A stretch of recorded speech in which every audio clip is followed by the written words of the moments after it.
جس نے ہمیں اور آپ کو اسلام جیسی دولت،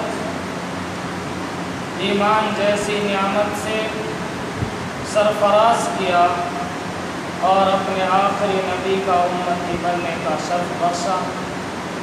تمام قسم کی تعریف اس اللہ رب العالمین کے لیے ہے جس کا بے انتہا احسان و کرم ہے۔ ہم انسانوں کے اوپر بے شمار انگنت نعمتیں ہیں اس اللہ رب العالمین کی، لیکن کسی بھی نعمت کو دینے کے بعد اللہ رب العالمین نے انسانوں پر احسان نہیں جتلایا۔ اللہ نے قرآن مجید میں کہیں یہ نہیں کہا کہ لوگوں ہم نے تمہیں 2 ہاتھ دے کر تمہارے اوپر احسان کر دیا، لوگوں ہم نے تمہیں 2 پیر دے کر تمہارے اوپر احسان کر دیا، ہم نے تمہیں 2 آنکھ دے کر 2 کان دے کر 2 ناک دے کر تمہارے اوپر احسان کر دیا۔ کہیں اللہ رب العالمین نے احسان نہیں جتلایا۔ لیکن جب اپنے پیارے نبی امام الانبیاء جناب محمد رسول اللہ صلی اللہ علیہ وسلم کو جب مبعوث فرمایا تو اللہ رب العالمین نے بیان فرمایا لقد من اللہ علی المؤمنین اذ بعث فیہم رسولا۔ اس آیت کریمہ میں اللہ رب العالمین نے پیارے نبی کو بھیج کر امت کو کہا کہ ہم نے بہت بڑا احسان کیا ہے تم پر۔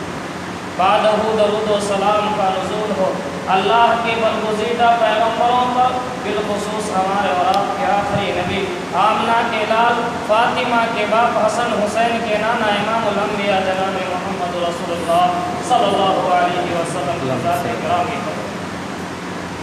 حاضرین گرامی، آج کے اس خطبہ جمعہ میں آپ سامعین کے سامنے جس عنوان کو لے کر حاضر ہوا ہوں وہ ہے ہم نیکی کو حفاظت کیسے کریں، ہم نیکیوں کا حفاظت کیسے کریں۔ حاضرین گرامی، ابھی رمضان مبارک کا مہینہ ہمارے اور آپ کے درمیان سے گزرا ہے۔ ہم میں سے بہت سارے افراد ایسے ہیں جو اس ماہ مبارک کے اندر بہت سارے نیکی عمل کیا ہوگا، بہت سارے نیکیاں ہم نے کی ہوگی، لیکن اب سوال یہ پیدا ہوتا ہے کہ اس نیک عمل کی ہم حفاظت کیسے کریں۔ حاضرین گرامی، اللہ رب العالمین نے قرآن مجید کے اندر ارشاد فرمایا انما یتقبل اللہ من المتقین، کہ بے شک اللہ رب العالمین متقی کے عمل کو قبول کرتا ہے۔ حاضرین گرامی، نیک عمل کرنے والے آپ کو بہت سارے افراد مل جائیں گے۔ جب معاشرے پر نظر ڈالیں گے تو آپ کو نیکی کرنے والے بہت سے مسلمان آپ کو مل جائیں گے، بہت سارے نوجوان آپ کو نیکی کرنے والے مل جائیں گے، بہت ساری خواتین آپ کو نیکی کرنے والی مل جائیں گی، بہت سارے بزرگ آپ کو نیک عمل کرنے والے مل جائیں گے، لیکن سوال یہ پیدا ہوتا ہے کہ ہم اس نیکی کا حفاظت کیسے کریں۔ صرف نیکی کر لینا ایک کمال کی بات نہیں ہے۔ میں آپ کو مسلم شریف کی ایک حدیث سناؤں گا کہ صرف نیکی کر لینا کمال کی بات نہیں ہے، بلکہ اس نیکی کی حفاظت کر لینا یہ کمال کی بات ہے، کیونکہ نیکی کرنے والا صرف جنت میں نہیں جائے گا بلکہ نیک عمل کی حفاظت کرنے والا جنت میں جائے گا۔ اس لیے ہمارے اسلاف کا یہ طریقہ تھا، سلف صالحین کا یہ طریقہ تھا کہ جب رمضان مبارک کا مہینہ گزر جاتا، اس مہینے میں بہت ساری نیکی کر لیتے، لیکن مہینہ گزرنے کے بعد نصف سال تک ہمارے اسلاف دعا کرتے تھے، قبولیت کی دعا کرتے تھے۔ یہ ہمارے اسلاف کا طریقہ تھا، یہ سابقہ نبیوں کا طریقہ تھا۔ آپ کو یاد ہوگا، آپ نے اس واقعے کو کئی دفعہ سنا ہوگا کہ حضرت ابراہیم خلیل اللہ اور اسماعیل ذبیح اللہ جب کعبۃ اللہ کی تعمیر کر رہے تھے، کتنے بڑے نیک کام کر رہے تھے، کتنے بڑے عمل کر رہے تھے، لیکن اس کے بعد بھی دعا کیا کر رہے تھے؟ ربنا تقبل منا انک انت السمیع العلیم۔ ذرا غور کیجئے، ایک نبی ہونے کے بعد، نیکی کرنے کے بعد، کعبۃ اللہ تعمیر کرنے کے بعد رب سے دعا کر رہے ہیں کہ اللہ اس عمل کو تو قبول فرما، تو سننے والا اور جاننے والا۔ حاضرین گرامی، تو اس آیت کریمہ سے آپ کو اندازہ ہو گیا ہوگا کہ ایک نبی ہونے کے بعد کعبۃ اللہ تعمیر کر کے اور دعا کر رہے ہیں انما یتقبل اللہ، اللہ سے دعا کر رہے ہیں کہ اللہ ہماری اس نیکی کو قبول عطا فرما، تو سننے والا اور جاننے والا ہے۔